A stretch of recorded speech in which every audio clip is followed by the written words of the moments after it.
याद कीजिए 2014 से पहले देश में एक आंदोलन हो रहा था। आंदोलन का नाम क्या था? अन्ना आंदोलन। याद है ना? हम जवान थे, इश्क करने की उम्र थी और क्रांति से कुछ ज्यादा ही इश्क होता था। वो फैज लिखते हैं ना, वो लोग बड़े खुशकिस्मत थे जो इश्क को काम समझते थे या काम से आशिकी करते थे। हम जीते जी मसरूफ रहे, कुछ इश्क किया कुछ काम किया, फिर तंग आकर एक दिन दोनों को अधूरा छोड़ दिया।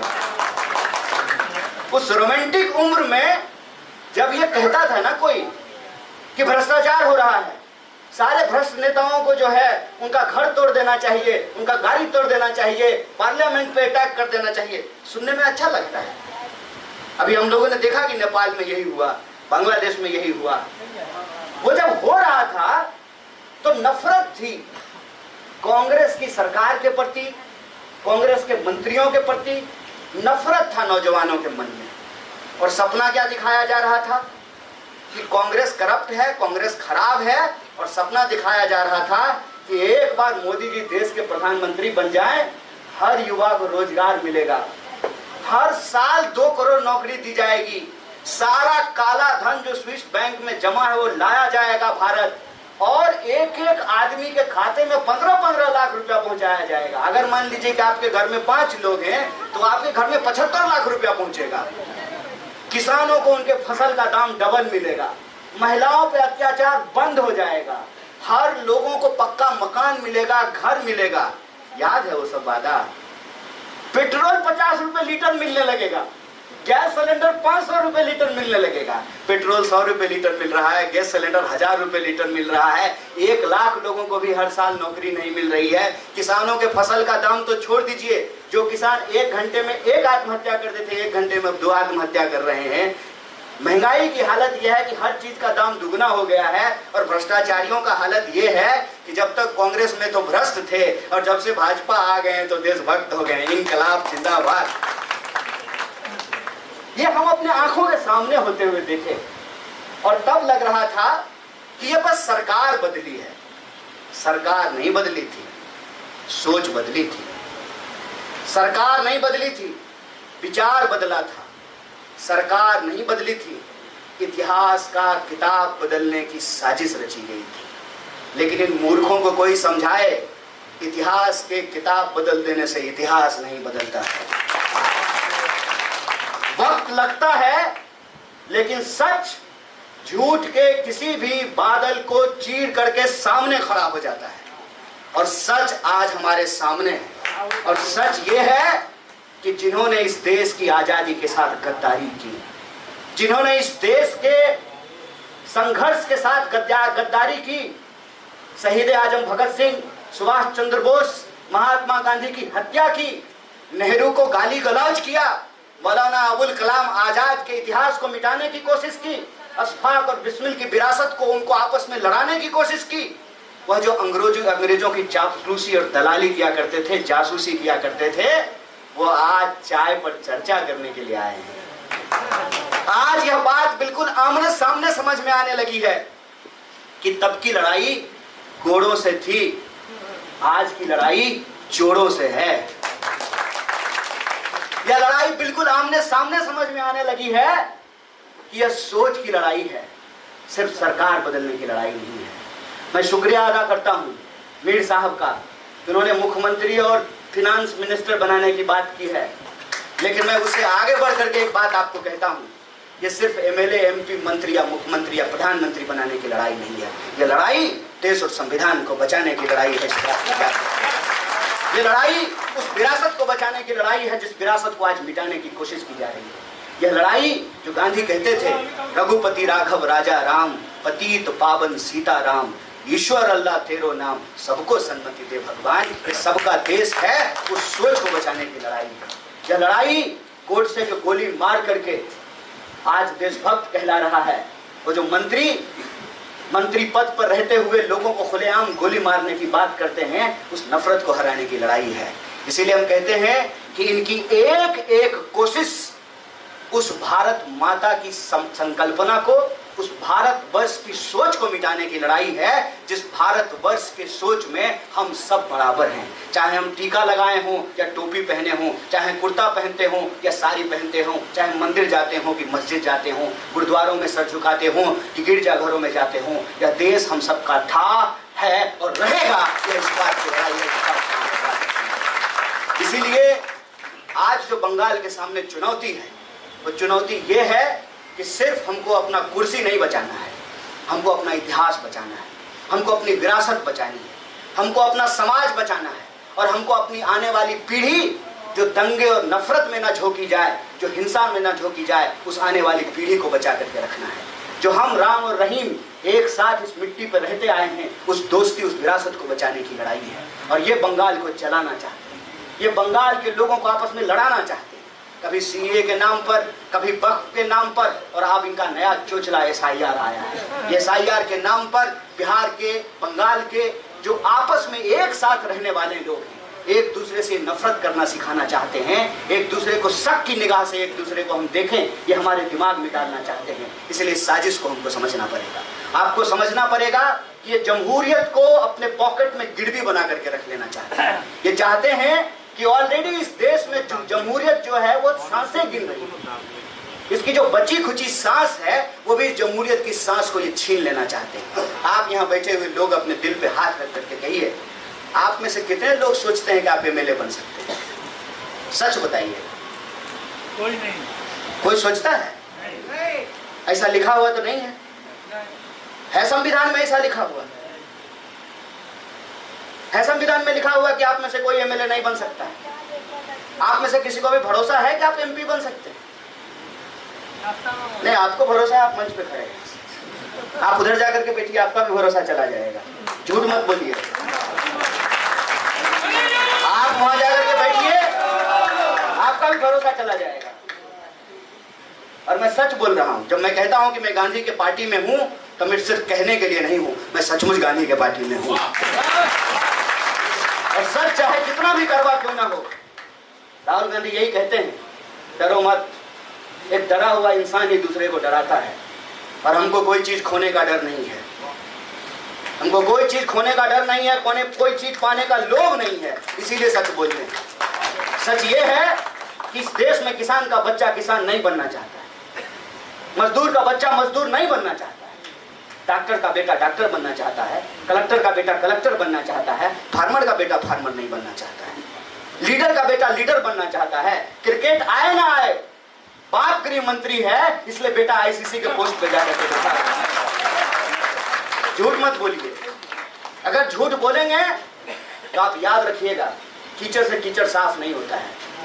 कुत्ता, आप जा रहे हैं रोड पे, आपको कुत्ता काट दिया, आप पलट करके कुत्ते को काट लेंगे। हमने कहा ये सोच की लड़ाई है। भाजपा अगर कीचड़ है तो कीचड़ से आप उसको साफ नहीं कर सकते। भाजपा अगर गोडसे की सोच को लेकर के चलता है तो आप झूठ बोल करके भाजपा से नहीं लड़ सकते हैं। आपको गांधी को अपने दिल में लेकर के चलना पड़ेगा। आपको सुभाष चंद्र बोस के साहस की ताकत की जरूरत है। याद रखिए कि लड़ाई बेचने वाले और बचाने वालों के बीच में। वो बेचने वाले हैं जो झूठ बोल करके बेच रहे हैं, हम बचाने वाले हैं। हमको अपनी सच्चाई याद रखनी पड़ेगी। जिस जमहूरियत का बुनियाद ये है कि हर नागरिक का अधिकार बराबर है। नासिर साहब ने कहा कि 1 person इक्वल टू 1 वोट, ये पंडित जवाहरलाल नेहरू ने दिया। इस देश के संविधान ने हमको दिया कि हेलीकॉप्टर पर चलने वाला का भी वोट एक होगा और पैदल चलने वाला, साइकिल पर घूमने वाला का भी वोट एक होगा। इस देश के पहले प्रधानमंत्री पंडित जवाहरलाल नेहरू ने दिया, डॉक्टर बाबा साहब भीमराव अम्बेडकर के संविधान ने हमको दिया। आज हम वोट तो दे रहे हैं, लेकिन हमको भी पता है कि हम नहीं बन सकते। मतदाता को पता है कि हम नहीं बन सकते।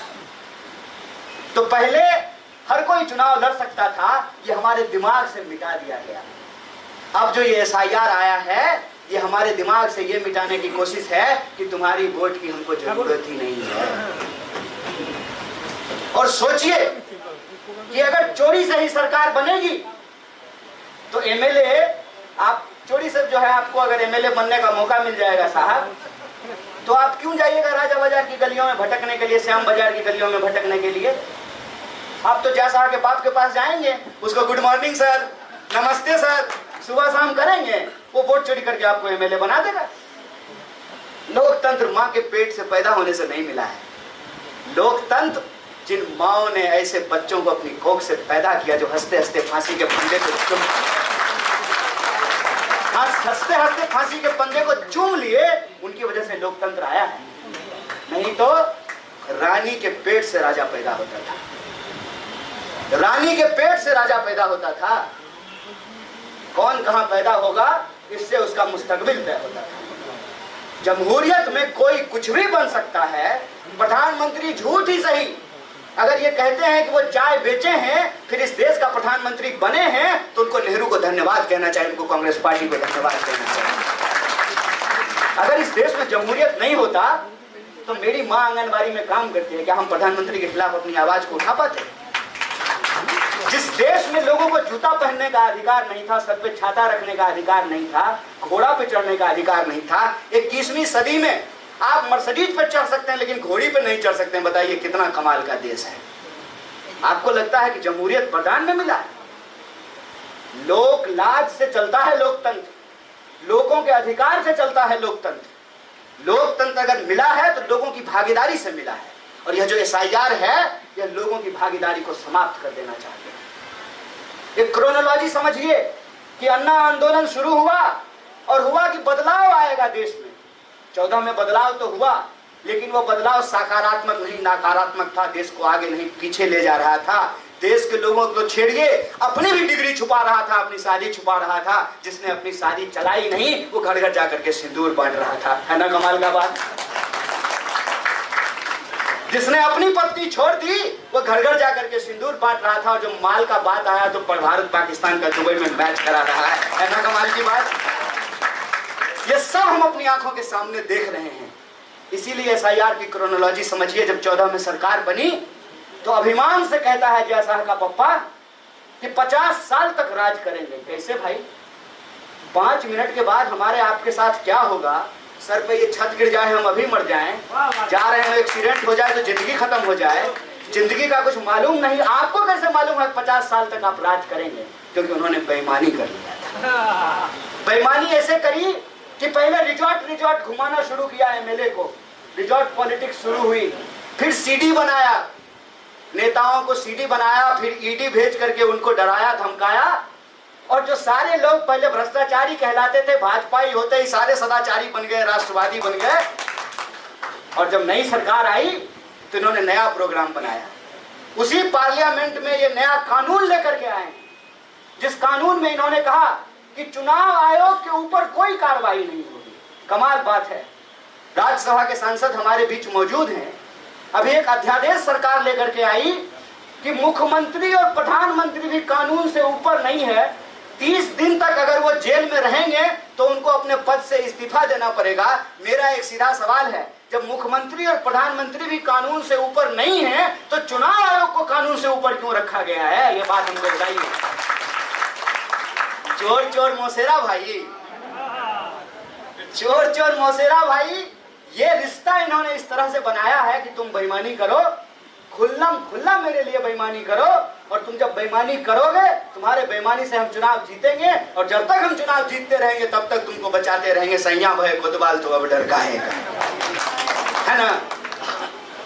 और जब चुनाव आयोग के सामने सबूत के साथ नेता प्रतिपक्ष ने कहा कि देश में वोट की चोरी हो रही है, जब उनसे पूछा गया तो कहता है कि हलफनामा दीजिए। हमने कहा कि हलफनामा नेता प्रतिपक्ष दें, उससे पहले हलफनामा चुनाव आयोग दे, क्योंकि वोट की चोरी हम चुनाव आयोग के वोटर लिस्ट से ही निकाले हैं। और हम दावे के साथ कह रहे हैं, दिन दहाड़े खुल्लम खुल्ला कह रहे हैं, और तुमको चुनौती दे करके कह रहे हैं कि तुम वोट चोरी कहोगे करोगे तो डंके की चोट पे चोर को चोर कहेंगे और तुम वोट चोर हो, यह नारा हम लगा रहे हैं। वोट की चोरी की गई, चोरी से सरकार बनाई गई, और याद रखिएगा जब वोट चोरी से सरकार बनाई जाती है तब पेपर लीक होता है। जब वोट चोरी से सरकार बनती है तो लोगों को रोजगार नहीं मिलता है। जब वोट चोरी से सरकार बनती है तो महंगाई बढ़ती है। जब वोट चोरी से सरकार बनती है तो महिलाओं को सुरक्षा नहीं मिलता है। जब वोट चोरी से सरकार बनती है तो किसान आत्महत्या करते हैं। जब वोट चोरी से सरकार बनते हैं तो पेपर लीक होता है, जवान आत्महत्या करते हैं। जब वोट चोरी से सरकार बनती है तो देश की संपत्ति को चोरी करके अपने दोस्तों की तिजोरी में पहुंचाती है। इसीलिए हम कहते हैं कि ये लड़ाई बेचने और बचाने वालों के बीच की लड़ाई है। वो बेचने वाले हम बचाने वाले हैं। और इस लड़ाई में आज जो हमारे साथ हमारे साथी प्रसेनजीत बोस आए हैं, इस लड़ाई को इस सोच के साथ हम मजबूत करने के लिए आए हैं कि बिहार में जो एसआईआर चल रहा है उस एसआईआर का हम पुरजोर मुकाबला कर रहे हैं। बंगाल में भी जो है मुकम्मल लड़ाई लड़ी जाए और एसआईआर का मुकाबला हो, उसकी तैयारी हो। इसके लिए आप तमाम साथी जो आज कांग्रेस पार्टी में आए, आपका बहुत बहुत स्वागत है। और हमने आपको कहा कि दीदी से होवे ना, हम मोदी चलवे ना। ऐसे में जो है नए विकल्प के लिए और बंगाल के बिना देश की कल्पना नहीं की जा सकती है, क्योंकि अंग्रेजी में एक बात हमेशा कहा जाता था, what Bengal thinks today India thinks tomorrow. बहुत बहुत शुक्रिया, बहुत बहुत धन्यवाद।